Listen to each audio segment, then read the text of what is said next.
Welcome to the Heart-Led Business Show, where compassion meets commerce and leaders lead with love. Join your host, Tom Jacobs, as he delves into the insightful conversations with visionary business leaders who defy the status quo, putting humanity first and profit second. From heartfelt strategies to inspiring stories, this podcast is your compass in the world of conscious capitalism. So buckle up and let your heart guide your business journey. Hold on to your hats, folks. Today, we're tickled to talk to the terrific, top-tier, tender-hearted tutor of treatments, Dr. Tom Ingegno. He's not just a charismatic clinician, he's the crown king of cupping, cleverly combining comedy with wellness wisdom. So tune in, tune up, and thrill your senses as we delve into the divine doings of his heart-led business here on the Heart-Led Business Show.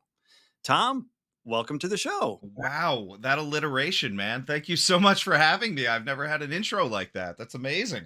No problem. Happy to have you. And those T's just get tongue-tied a bit. Twist it up, huh? Twist it up, yes. And then I spit into my microphone. So the first question that I love to ask everybody is, what is your definition of a heart-led business? I think a heart-led business is anything that has a bigger picture than just a bottom line, right? It's something that helps you get up in the morning. It's something that motivates you to do better and better, and one that's really of service to others, right? So that can be anything, right? It could be healthcare. It could be even selling a product. I know that sounds like cliche, but the idea of like, if I'm doing something to actually improve somebody's life and I really care about that, that's a heart-led business. Awesome. That's sweet. That's a really good, unique definition. I appreciate that. Thank you. So what inspired you to start your heart-led business? I think, and every time I tell this story, I have like another little connection to something that happened when I was younger. But really, I always wanted to help people. In my case, it was like the family discussion was, you're going to be a doctor, right? MD. And throughout my formative years, those teen years, my grandfather was a pharmacist, and I would go into the pharmacy to help him. And one day he was counting out pills, and he was counting out pills for a migrant worker that like got cash at the end of the day, right? And this is back in the early 90s. And he goes, this guy's got to take 3 of these a day for the rest of his life. They're $5 a piece. Oh. And at that time, this guy might've been getting 50, 60 bucks at the end of a day. And he goes, he's got to feed his family. And he looked at me and he said, there's got to be a better way. And I'm hoping you find it. Right. And that kind of got stuck in the back of my head. I blacked that out. Right. He died a year or two later, and the trauma of that kind of suppressed some of those memories. And I was in college as a pre-med, as most aspiring doctors are. And through a series of events that I can only describe as either divine intervention or serendipitous or however you want to say it, I ended up back home at another college with like shooting to go the DO route. Oh, you're still a doctor. It's just a different title. And I got a postcard in the mail for an acupuncture school in the intercession of my junior year. And it was for an open house. And I went to the open house, and I was filling out the paperwork by the time I got home. 2 weeks later, I was enrolled. And because I had so many credits beforehand, I actually got into the master's program already, right? They were going to give you a bachelor's alongside of it. So I skipped my senior year and just kept on going. Wow. So what degree was that ultimately? So the bachelor's is professional health science. The previous terminal level was a master's of science in Oriental medicine. We shy away from that word Oriental now. We're calling it East Asian medicine for several reasons. It's more encompassing and less possibly racially fueled. And then we were told during the time that the program was written at a doctorate level, and eventually when they got the accreditation, they would grandfather us in. But as most colleges see everything as dollar signs, the doctorate program, when it was made available, was like, you can come back. And it was funny because I did the doctorate after being out for, I think, 18 years in practice. And the only reason I did it was because traditionally my program had started as like a second career for people. So I was in school in my 20s, and the average age of an acupuncture student was 35 at the program I was at. Wow. So when I went back for the doctorate, I'm like, well, I don't really need it. I have an established practice. I was already in the clinic I'm in now. And at the same time, I said, look, I'm too young. If somebody else has a doctorate and they're my age, and you're just looking at the title, they won't see my years and years experience. So I went back and I did the doctorate, and the doctorate was only an additional year. Oh. But it bridged some gaps for me. The main concentration in that was to like literally bridge the gap between Eastern and Western. So we looked at a lot of clinical research. We looked at a lot of peer reviewed studies. How do I articulate this better to physicians and people in the Western world that don't want to sit there and hear about chi and channels and meridians, and do that in a way that it doesn't cheapen the medicine that I hold so dear? So in that regard, it was definitely worth it. Chi and channels and meridians. It also made me write a CV, which I never had. You look back and you go, you're self-employed, right? You're just grinding. And then you're like, oh crap, I did all this stuff. Oh my God, it's 20 something pages. You're going, oh, it's never enough, right? We're wired like that. Self-employed people are so driven that it's like, all right, that's great. Okay. Yeah. Put it over there. I got to keep moving. Like, It's so funny. so you got a lot. Maybe the doctorate was just to call yourself a doctor, but yeah, a couple little bells and whistles. Yeah, nice. Yeah, I think I had to create a CV for my visa application here in Taiwan. I was like, what? Remind me what a CV is. So, yeah, I was like, never, like, in 20 years, haven't done a resume or whatever. That's crazy. Yeah, I think my resume is still the one I used to get into the acupuncture program. Like, I never updated that, and then I applied we're right near Johns Hopkins. I'm in Baltimore, Maryland. And a woman had me come in to she was a psychologist. She had me talk to like all these mental health students, and this merger between like the mental and the physical that exists in East Asian medicine so well. Mm-hmm. And at the end, she goes, look, I want to pitch you to teach an elective here. And she goes, send me your CV. And I'm like, oh, I don't have one of those. And I updated a resume. And then I saw like in her email signature, she had a link to her CV. And I'm like, oh my God. It was 15 pages long. It was filled with like research articles. And I went, oh, I'm not playing the same game you are. Like, I didn't know. But then the doctorate made me sit down and literally write everything that I've ever done in this field. Wow. And that was an exercise that surprisingly, even alongside other like research projects, I think that one was more tedious. Going back and going, oh, I was on that show and I wrote that thing for this. And is that website still even existing? But what a great exercise just to recap what your career had been up to that point. Yeah. In having your heart-led business and in being in practice for as long as you have, had to have been times that were a bit tough in terms of making the choice between profit and being a heart-led business. And how did you navigate that? I hate to say this, but I've been practicing 23 years. It's still a decision I have to deal with on the regular. I mean, the profit margins for us were insurance based for acupuncture. The margins aren't big. I pay my staff well. They deserve it. I think the thing that keeps me choosing to go in the direction I'm going in rather than closing up shop and figuring out a way to cash in, if you will, is the people that are coming in, the team that's developed. I just finished about a year ago. I finished a Goldman Sachs small business training, right? And we cover every aspect of business. It was absolutely amazing. I recommend it to any self-employed or business owner. And we got to the part on the team, on the group, right? And all these people are going, oh, do you know how hard it is to find somebody? And literally 90% of my staff has showed up at my door. Wow. Like, right? Hey, I see what you're doing. I've heard about you. And like those things, when they show up and they're like, we have an intern now. I didn't ask for an intern. She showed up one day and said, can I just follow you around? And it's Baltimore we call it Small-timore. It's a small city. Everybody knows everybody. So you watch what you say. But within that, to have that reputation of like, look, these guys really care. And to have people that are like bitching about the younger generations not wanting to work. And these guys go above and beyond every day. And it's not because I'm going like, you guys need to do this. It's like I come in and things are taken care of.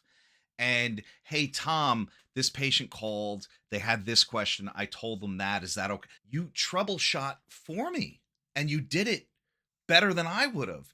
And it's because they get that mission. They get we're here to help people, right? So even when it's like, well, what do we do here? We really should charge them this. We really should charge them that. Like, we're not just going, here's the number. It's what is this person going through and what can they actually afford this and how can we help them? Mm. So with that, sometimes you come up a little short, but more times than not, you're really there for another person. Mm. And to have that team, to have that community of people coming in that understand that, that'll always make me choose that over just gross profits. Yes, I want to be a millionaire, but I don't want to do it off of anybody's back singly. I want to make it comfortable and accessible to as many people as possible. Yeah. So think about the staff. That didn't Mhm. happen overnight, and it wasn't a mistake. No. So what did you specifically do to create an environment for the staff to thrive like that and carry on I your mission? Yeah, I think when people come aboard, they see me, I get emotional. I mean, you're not that you're supposed to be stoic, but and you're not supposed to internalize what the patient's going through, but you should have a tremendous amount of empathy and compassion. Mm. Right. So look, I'm a jackass. I curse in the clinic all the time. I'm loud. I'm not the typical acupuncturist. I'm not that stereotypical quiet little thing that kind of creeps in, puts some needles in, goes out. I tell jokes. I say things I probably shouldn't say in the clinic, but it's all coming from a place of how can I help? How can I improve my craft? And when we found our first kind of crew, that shifted, right? Like, it wasn't always like that. But then people who were coming into my clinic as patients were like, look, are you looking for help? And we started hiring people based on that. Like, oh, I've got a cousin, or hey, my spouse is looking for some work. And then eventually I remember, oh God, Ashley. Ashley was my office manager. And she came in, I hired her like immediately before we closed for COVID. Oh, wow. And I was like, look, we're not starting. Why? There's an order for us to shelter in place, basically.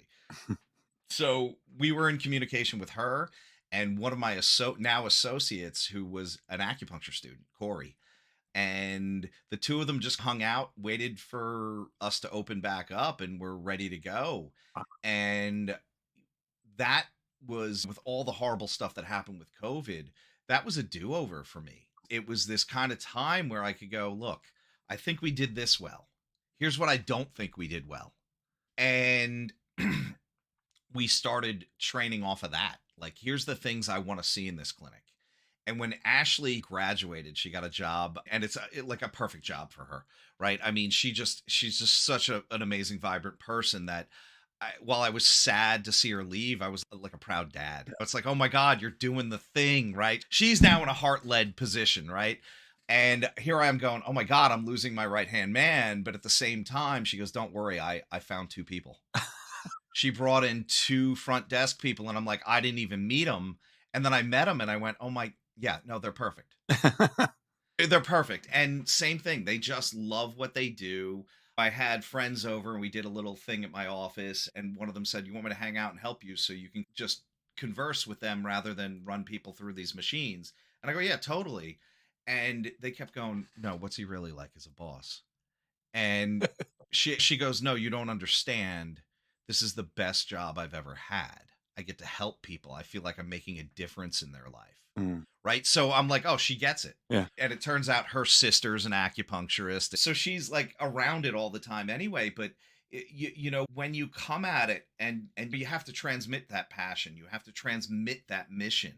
And it's not just in the words you say. You can't just say, hey, we're here for the people. Right. It's, hey, Tom, look, I noticed this. Okay. Please call that person, tell them X, Y, and Z, and let them know they can reach out to me directly if they need anything, right? Let them know you're there. Let them know you're accountable and you're showing up. And those things, when they see that, that starts to register. Mm. And that happened over time. This staff has been with me since COVID, the longest of any staff I've had. Awesome. We need another massage therapist. We're working on that. But the majority of them really just like the space. They get to like what they do. I'm not yelling at people. This is fortunately not one of those positions where like, and the other thing is, and I think this is silly in a lot of things, and especially in the corporate world, you mess up as long as no one dies, man. Come, can't we go back and fix this? I'd rather have it fixed. And hey, look, we all learned something here. As long as I don't have to put a padlock on the door and go, no, let's take this as a moment to learn and figure out how to do this better. Yeah. And I think the staff gets that. They know they can come to me and go, look, I need this day off, and I'm not going to go, oh my God, no, you need to show up. Because at the end of the day, when you're trying to help people, it has to happen. Like, this is a lesson I'm trying to learn. It has to happen within yourself first, right? So Yeah. I have to be more gentle with myself and more tender with myself. And that's going to be a lifelong lesson. But the staff that's around me, the ones that are making me look good, I have to make sure that they're comfortable and functioning well. Hey, do you need anything is a thing I ask a lot. Mm. When it's like, they might ask for more money and it's like, I don't know if I can do that, but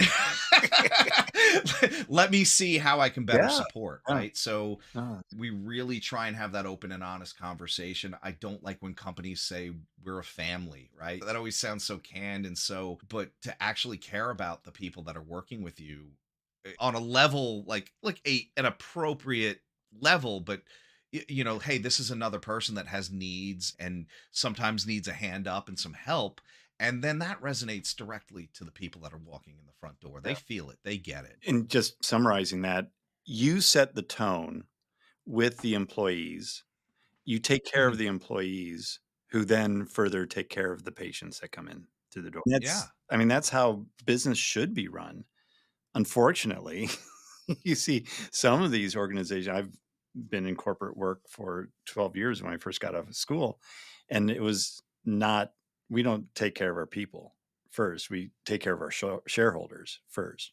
Yeah, run them into the ground. And honestly, if somebody dies on the job, there's a job listing an hour later up on Indeed. When Ashley left, I told that story.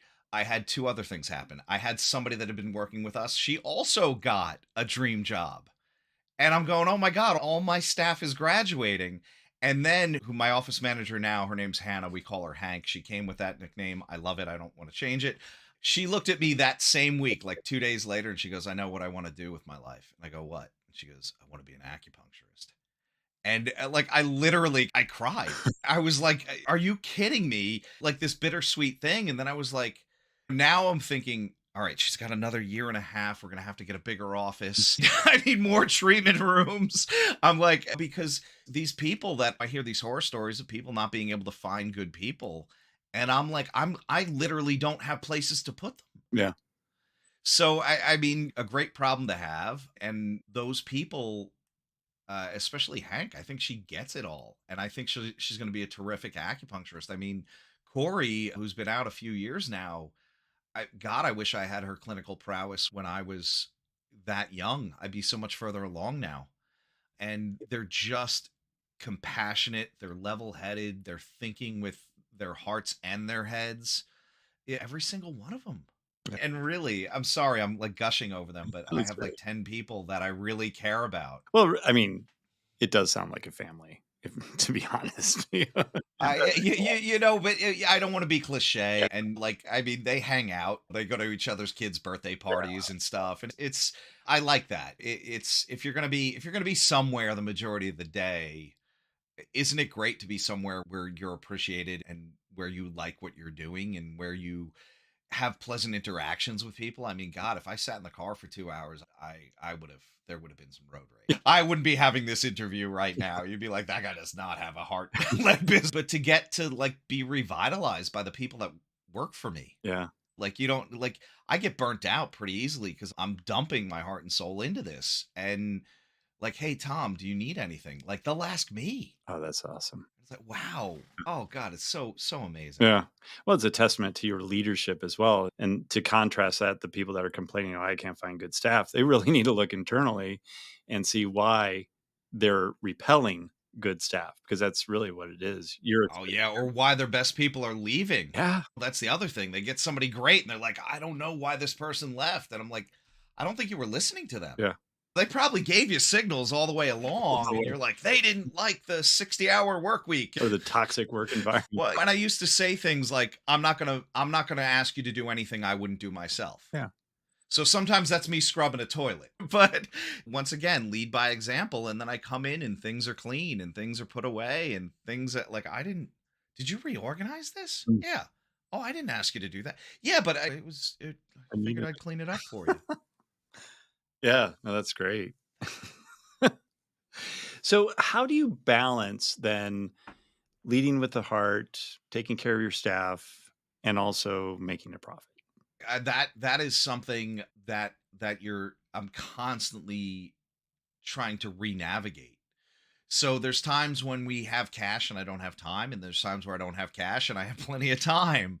And with that, what I'm trying to do is I took COVID as this opportunity to see where gaps were, right? Like even a full clinic, what does that look like? What kind of profit margin would that be, a full clinic? And then not only that, how do I have the biggest impact on people that can't get to my clinic? Mm. So I'm doing podcasts like this one. Why? To share the message of natural health.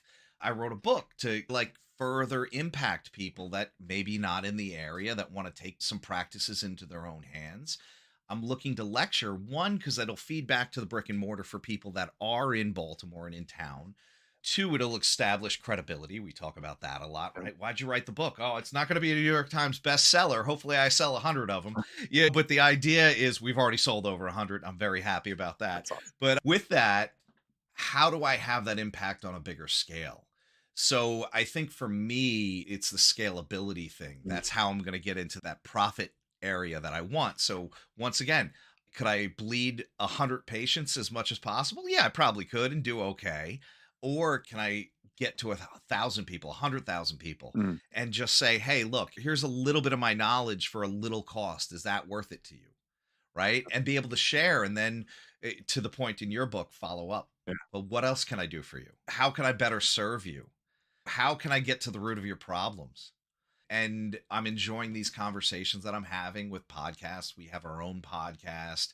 And I'm going to say this because I just found this out yesterday. We were nominated for Best Acupuncturist in Baltimore by the Baltimore Sun. Awesome. And then, unbeknownst to me, my podcast, Irreverent Health, was nominated for Best Podcast. Oh. And I'm like, which one of you bastards did that? There's like 10 listeners. Which one of you nominated us? But I think it's the testament that like people are getting that mission. So yeah, am I worried about finances? Yeah, because I have to keep the doors open. I have to keep my family in clothes and food and in a shelter. But within that, I think the further I go down this, that scalability is there. And it's not a heavy lift because I'm not burdening somebody. Like, look, if I had an amazing product that cost a significant amount of money, yeah, I'd be selling that. But what I have costs what it costs. And how can I deliver that the best way possible so more people want it is what I'm trying to do. Okay. No, that totally makes sense and falls in line with the whole think about the people first and the value that you're providing to them, and then the profit will happen as long as you're not selling something for less than it costs to make. No, we are definitely not. Fair market value, right? They'll say, what does the market bear?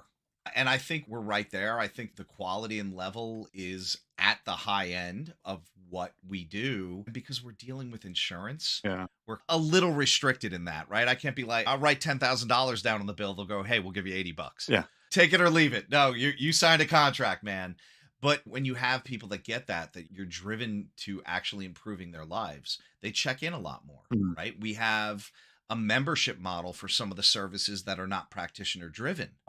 Right. And COVID made that shift. Oh, I got to take care of my health. I have to invest. Let me pay this little bit, come in, check in with the crew that's there. They know what I'm going through. They know my family. They know what I did over the weekend. And I get to hang out. I get to talk to people and have it be a real community. Right. One of the greatest things, and we're talking about the business side of this.